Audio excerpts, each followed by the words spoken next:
9 may ərəfəsində Rusiya-Ukrayna müharibəsində vəziyyət yenidən gərgin mərhələyə daxil olubdur. Son günlərdə həm siyasi, həm də hərbi sahədə səsləndirilən bəyanatlar göstərir ki, tərəflər arasında elan olunan atəşkəs rejimi faktiki olaraq işləmir.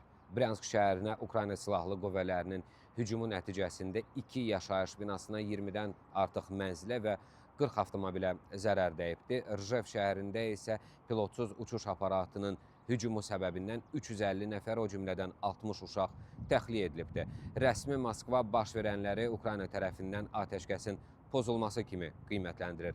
Xatırladım ki, Rusiya 8-9 may tarixləri üçün atəşkəs elan edibdir və Ukrayna buna cavab olaraq mayın 6-sından etibarən sükut rejiminə hazır olduğunu bildirmişdi. Ancaq Ukrayna tərəfi əksinə məhz Rusiyanın atəşkəsi pozduğunu və hücumları davam etdirdiyini bildirir.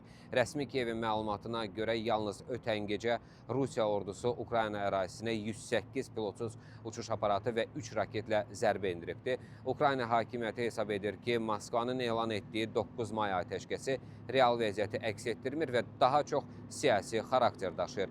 Bu fonda tərəflər arasında bəyanatların tonu da sərtləşibdir. Rusiya Xarici İşlər Nazirliyi Avropa İttifaqı və Qərb ölkələrinə xəbərdarlıq edərək bildirir ki, Kiyevin Moskvaya mümkün zərbələrlə bağlı açıqlamaları cavabsız qalmayacaq. Bundan başqa Rusiya Xarici İşlər Nazirliyi xarici dövlətlərə diplomatlarını əvvəlcədən Kiyevdən çıxarmağı tövsiyə edibdir.